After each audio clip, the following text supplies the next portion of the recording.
رسول اللہ صلی اللہ علیہ وسلم نے بہترین زندگی گزارنے کے بہت سارے اصول بتائے ہیں۔ ان بہترین اصولوں میں ایک بڑی اہم بات ارشاد فرمائی، اور وہ ہے الدین النصیحہ، کہ دین یہ پورا کا پورا نصیحت ہے، خیر خواہی ہے۔ دین کس کا نام ہے؟ ایک مسلمان کی 24 گھنٹے کی زندگی، اس کے سو کر اٹھنے سے لے کر سونے تک اور پھر دوبارہ سو کر اٹھنے تک جتنے اس کے دن بھر حالات پیش آتے ہیں، یہ 24 گھنٹے کی زندگی جو گزار رہا ہے، اس میں اس کو یہ کیسے گزارنا ہے، اس کا نام دین ہے۔ آسان الفاظ میں ہم یوں کہتے ہیں کہ دستور حیات، نظام زندگی کیسی ہونی چاہیے۔ تو اس نظام زندگی میں ہمیں کیا اپنے اندر پیدا کرنا ہے؟ روایات بتاتی ہیں النصیحہ، خیر خواہی، یعنی ایسی زندگی گزارو کہ پوری زندگی خیر خواہی بن جائے۔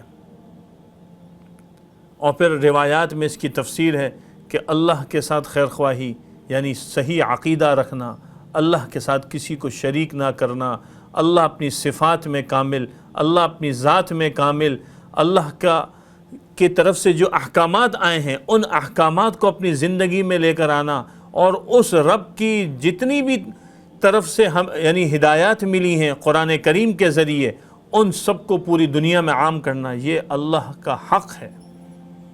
ہم اس حق کو ادا کرنے والے ہوں۔ اللہ کی کتاب سے خیر خواہی یعنی کلام اللہ، قرآن کریم اللہ کا کلام ہے، یہ کلام معجزہ ہے۔ اللہ رب العزت نے خاتم النبیین صلی اللہ علیہ وسلم پر یہ قرآن نازل فرمایا ہے۔ اس کی حفاظت کرنا، اس کی دعوت کو عام کرنا، اس کو پوری امت میں پھیلانا، یہ میری اور آپ کی ذمہ داری، یہ اس کا حق ہے۔ اللہ کے رسول سے خیر خواہی صلی اللہ علیہ وسلم، وہ کیا ہے کہ آپ صلی اللہ علیہ وسلم پر ایمان لانا، آپ سے محبت کرنا، آپ کی اطاعت کرنا، آپ کی ختم نبوت پر ایمان رکھنا، آپ کی شان میں کوئی ایسا لفظ نہ کہنا جس سے آپ کی شان میں کمی آتی ہو۔ آپ صلی اللہ علیہ وسلم سارے عیوب سے پاک ہیں، آپ کی لائی ہوئی تعلیمات بھی سارے عیوب سے پاک ہیں۔ ان تعلیمات کو، آپ کی سنتوں کو پوری امت میں فروغ دینا، اس کی دعوت عام کرنا، یہ اس کا تقاضا ہے۔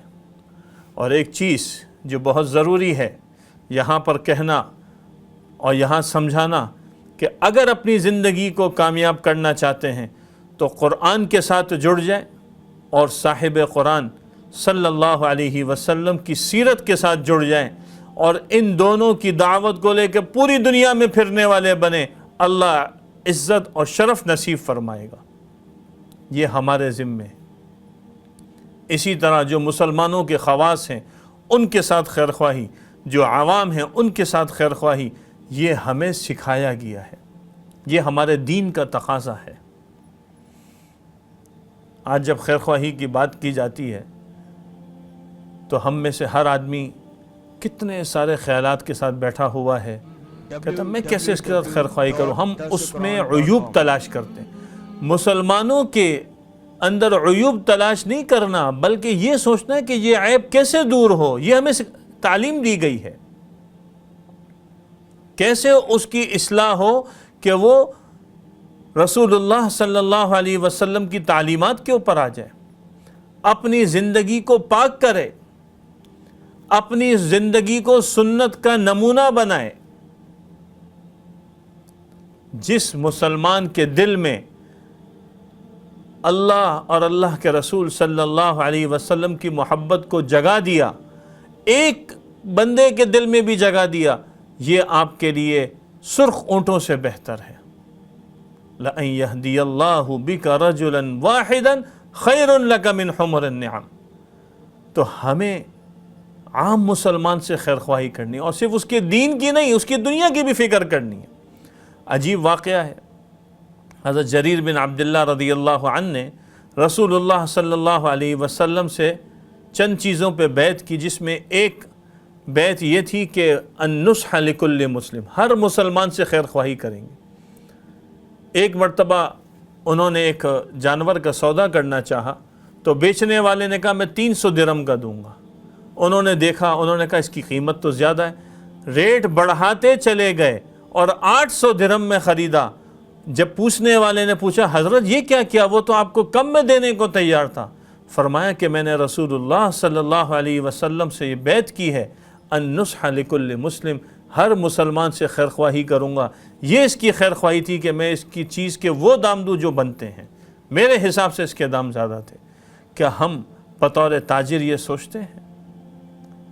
بطور استاد سوچتے ہیں کہ میرے شاگرد کی کیا خیر خواہی ہے؟ بطور والد اور والدہ اپنی اولاد کے لیے سوچتے ہیں کہ ان کی کیا خیر خواہی؟ کیا بطور اولاد اپنے والدین کے لیے سوچتے ہیں کہ ان کی کیا خیر خواہی ہے؟ کیا معاشرے کا فرد ہونے کی حیثیت سے معاشرے کے لیے سوچتے ہیں کہ ان کی کیا خیر خواہی ہے؟ آیا ہم تعمیر کا ذریعہ بن رہے ہیں یا تخریب کا ذریعہ بن رہے ہیں؟ کبھی ہم نے سوچا ہے؟ تنہائی میں بیٹھ کے سوچیں۔ حق کو زندہ کرنا ہے تو اس کی دعوت کو عام کریں، باطل خود ختم ہو جائے گا۔ جس چیز کو معاشرے میں فروغ دینا ہے اس کے تذکرے شروع کر دیں، خود بخود خیر کی چیزیں عام ہو جائیں گی اور شر کی چیزیں دبنا شروع ہو جائیں گی۔ ایک حدیث میں آپ صلی اللہ علیہ وسلم نے ارشاد فرمایا، طوبیٰ لعبد جعلہ اللہ مفتاحا للخیر مغلاقا للشر، خوشحالی ہے، برکت ہے اور خوشخبری ہے اس کے لیے جس کو اللہ خیر کی چابی بنا دے، خیر کی چابی، خیر پھیلانے والا، مغلاقا للشر، شر کا تالا بنا دیں، اس کے لیے دعا کیے۔ اور آگے فرمایا وَوَيْلٌ لِعَبْدٍ جَعَلَهُ اللَّهُ مِفْتَاحًا لِلشَّرِّ مِغْلَاقًا لِلْخَيْرِ، او کما قال علیہ الصلاۃ والسلام، کہ ہلاکت ہے اس کے لیے جو شر کی چابی بن جائے، شر کو پھیلا رہا اور خیر کا تالا بن جائے۔ اللہ ہماری حفاظت فرمائے، اللہ ہمیں سمجھ نصیب فرمائے، ہم اپنے کردار کو درست کر کے معاشرے کی بہت بڑی خیر خواہی کر سکتے ہیں۔ ہم سے کہاں کوتاہی ہو رہی ہے، رویے میں، سوچ میں، گفتگو میں، مجلسوں میں، محفلوں میں، سوشل میڈیا پر، یہ ہمیں خود غور کرنے کی ضرورت ہے۔ اللہ مجھے بھی سمجھ کی توفیق نصیب فرمائے اور اللہ ہمیں اس دین کے ساتھ موت تک جڑے رہنے والا بنائے۔